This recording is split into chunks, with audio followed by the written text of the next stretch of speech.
Hello everyone, welcome back to my channel. कैसे हैं आप सभी? आई एम श्योर कि आप सभी लोग ठीक होंगे। तो चलिए स्टार्ट करते हैं एक और पैथोलॉजी का question, difference between chronic bronchitis and emphysema. ठीक है, तो जो लोग भी चैनल पर नए हैं वो लोग चैनल को सब्सक्राइब कर ले, वीडियो को लाइक करें और अपने दोस्तों के साथ शेयर ज़रूर करें। और हाँ, अगर आपको पीडीएफ नोट्स की रिक्वायरमेंट हो तो डिस्क्रिप्शन में मेरा मेल दिया हुआ है, उस पर कॉन्टैक्ट करके आप लोग पीडीएफ नोट्स ले सकते हो। तो चलिए स्टार्ट करते हैं क्रोनिक ब्रोंकाइटिस और एम्फाइसीमा में डिफरेंसेस। सबसे पहले तो हम थोड़ा सा डिस्कस कर लेते हैं कि क्रोनिक ब्रोंकाइटिस और एम्फाइसीमा होता क्या है। ठीक है, तो क्रोनिक ब्रोंकाइटिस जो है एक लॉन्ग टर्म कंडीशन है जिसमें आपकी जो ब्रोंकियल ट्यूब्स होती है, यानी कि जो वाइंड पाइप की जो ब्रांचेस होती है, उनमें लगातार इन्फ्लामेशन और इरिटेशन बनी रहती है। इसका मेन सिम्टम है खांसी और म्यूकस बनना, जो कम से कम जो कुछ महीने से लेकर कुछ सालों तक, मतलब 1-2 साल तक रहता है। ये किस कारण से होता है? सबसे ज़्यादा जो है ये इसका मेन कारण धूम्रपान यानी कि स्मोकिंग है, या फिर एयर पोल्यूशन भी हो सकता है, डस्ट या फिर टॉक्सिक गैसें। ये सारी चीज़ें जो है इसको कॉज करने में कंट्रीब्यूट करते हैं। ठीक है, कुछ लोगों में जेनेटिक प्रेडिस्पॉन्डिंग भी हो सकता है, जेनेटिक कारण से भी हो सकता है। इसके सिम्टम्स क्या क्या हो सकते हैं क्रोनिक ब्रोंकाइटिस के? लगातार खांसी आना, म्यूकस प्रोडक्शन होना, सांस लेने में तकलीफ होना, या फिर जो है बार बार चेस्ट में इन्फेक्शन होना। ठीक है, इसकी पैथोलॉजी थोड़ा सा बता देती हूँ हमको। वो जो ब्रोंकियल हमारी ट्यूब होती है, उनकी अंदरूनी लाइनिंग में इन्फ्लामेशन आ जाती है, एक्स्ट्रा म्यूकस बनने लगता है, जिससे कि एयरवे ब्लॉक हो जाता है और इससे एयर पासेज जो है नैरो हो जाता है और सांस लेने में तकलीफ होने लगती है। ठीक है, अब बात करते हैं एम्फाइसीमा के ऊपर कि एम्फाइसीमा क्या है। तो एम्फाइसीमा एक लंग डिसीज़ है जिसमें लंग के अंदर जो हमारी एल्वोलाई होती है, जो एयर सैक्स होते हैं, वो परमानेंटली डैमेज हो जाते हैं और इन सैक्स की जो वॉल्स है वो टूट जाती है और बड़े बड़े हॉल्स में बदल जाती है, जिससे कि ऑक्सीजन का प्रॉपर एक्सचेंज नहीं हो पाता। अभी किस कारण से होता है? इसका भी कारण जो है मोस्ट ऑफ रीज़न स्मोकिंग है, long term exposure to air pollution, chemical fumes, मतलब लंबे टाइम से जो है पोल्यूशन में, एयर पोल्यूशन में रहना, या फिर केमिकल फ्यूम्स, या फिर कुछ कुछ कुछ लोगों में क्या होता है, ये जेनेटिक कंडीशन के भी कारण हो सकता है। ठीक है, जैसे कि अल्फा 1 या फिर एंटी ट्रैप्सिन डेफिशिएंसी, इनके कारण भी हो सकता है। ठीक है, अब इसके सिम्टम्स क्या क्या होंगे? तो इसमें सिम्टम्स होंगे सांस फूलना, खासकर फिजिकल एक्टिविटी के दौरान जो सांस फूल जाती है धीरे धीरे, ये जो है ज़्यादा सांस लेने में दिक्कत आने लग जाती है। ठीक है, वेट लॉस होता है। उसके बाद जो है इसकी पैथोलॉजी थोड़ी सी देख लेते हैं। लंग्स के अंदर जो एल्वोलाई की दीवारें हैं वो डैमेज हो जाती है और उसकी जो इलास्टिसिटी है, यानी कि जब वो ब्रीथ लेती है तो फैलती है, फिर जब वो ब्रीथ को छोड़ती, मतलब ब्रीथ को छोड़ती है तब वो फैल जाती है, ब्रीथ लेती है तब ये होती है, तो उसकी जो इलास्टिसिटी है वो खो जाती है। लंग से एयर पूरी तरह से बाहर नहीं निकल पाती, ऑक्सीजन एक्सचेंज जो है प्रॉपर नहीं हो पाता है। ठीक है, तो इसमें हम लोग डिफरेंस अब लोग देख लेते हैं, क्योंकि अब आपको समझ में आ गया होगा कि क्रोनिक ब्रोंकाइटिस और जो एम्फाइसीमा है वो क्या चीज़ है। तो अब इसमें आप जो डिफरेंस है वो इजीली समझ पाओगे। ठीक है, तो मैंने इसमें 3 इसमें लिखे हैं। एक तो एक इसमें फीचर लिखा है, फिर उसके बाद क्रोनिक ब्रोंकाइटिस, देन एम्फाइसीमा। ठीक है, तो फीचर डेफिनेशन है इन क्रोनिक ब्रोंकाइटिस क्या है? Inflammation of the bronchi with mucus production, यानी कि क्रोनिक ब्रोंकाइटिस में क्या हो रहा है, जो ब्रोंकाई है उनमें इन्फ्लामेशन आ गई है और साथ ही साथ म्यूकस का प्रोडक्शन भी हो रहा है। वहीं एम्फाइसीमा क्या है? जो एल्वोलाई है, जो एयर सैक होते हैं वो डैमेज हो जाना एम्फाइसीमा होता है। ठीक है, उसके बाद आता है इसका मेन कॉज क्या है? Long term smoking, air pollution, और इसका भी जो मेन कॉज क्या है? लॉन्ग टर्म स्मोकिंग, जेनेटिक या फिर AAT deficiency. Okay, main problem क्या है इसमें?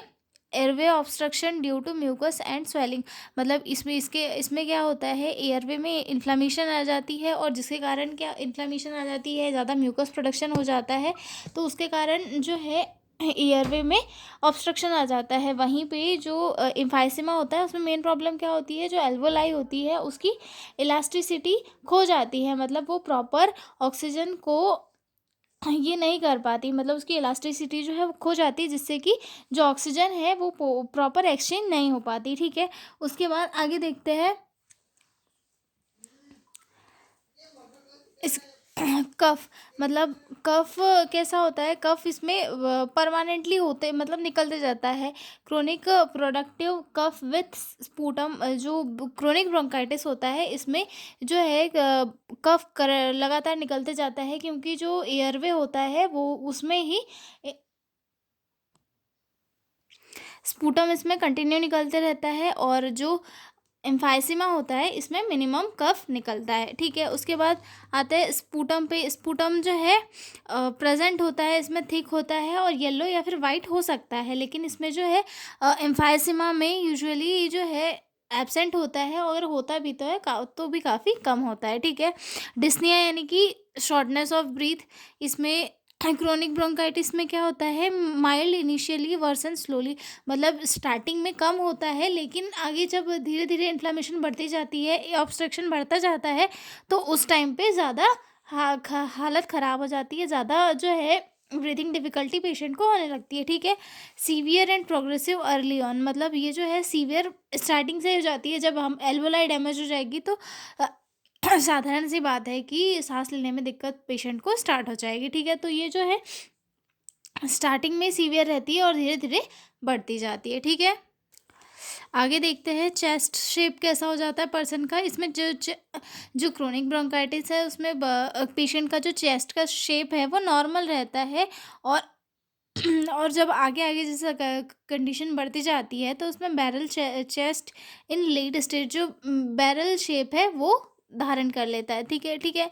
इम्फाइसिमा में क्या होता है, barrel shape chest is common, मतलब चेस्ट का जो शेप है वो बैरल शेप्ड हो जाता है। मैं आपको दिखाती हूँ कि बैरल शेप चेस्ट कैसा होता है। ओके, जो बैरल चेस्ट है उसका स्ट्रक्चर कुछ इस टाइप से होता है, मतलब ये जो नॉर्मल स्ट्रक्चर है ऐसा होता है चेस्ट का, लेकिन जो बैरल शेप वाला स्ट्रक्चर है वो कुछ इस टाइप से दिखाई देने लगता है। ओके,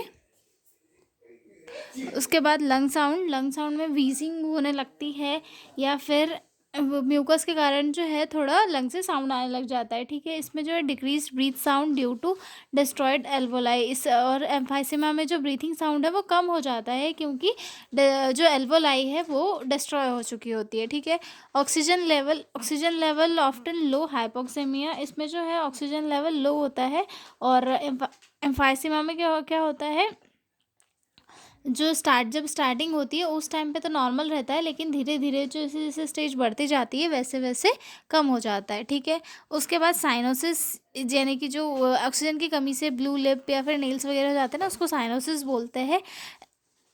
ये क्रोनिक ब्रोंकाइटिस में इसे ब्लू ब्लॉटर कहा जाता है, और एम्फाइसेमा में लेस कॉमन, मतलब काफ़ी कम होता है, और इसे जो है पिंक बफर कहा जाता है। ठीक है, उसके बाद कॉम्प्लिकेशन क्या क्या हो सकती है क्रोनिक ब्रोंकाइटिस की, pulmonary hypertension, right heart failure हो सकता है, और एम्फाइसेमा में क्या हो सकता है, न्यूमोथोरैक्स हो सकता है, वेट लॉस हो सकता है। ठीक है, न्यूमोथोरैक्स दैट मीन्स लंग्स का कितना टाइम हो लंग्स का कोलैप्स हो जाना। ओके, उसके बाद इसमें वेट लॉस भी देखने के लिए मिल सकता है, और ट्रीटमेंट में क्रोनिक ब्रोंकाइटिस में स्मोकिंग को स्टॉप करना, या फिर ब्रोंकोडायलेटर्स और स्टेरॉइड्स का यूज़ करके जो है क्रोनिक ब्रोंकाइटिस को ट्रीट किया जा सकता है। ठीक है, और जो एम्फाइसिमा है उसके लिए भी लगभग सेम ट्रीटमेंट अपनाया जा सकता है, जैसे कि लंग रिहेबिलिटेटिव या फिर ब्रीथिंग एक्सरसाइज, और स्मोकिंग को स्टॉप करना, ब्रोंकोडायलेटर्स एटसेट्रा। ओके,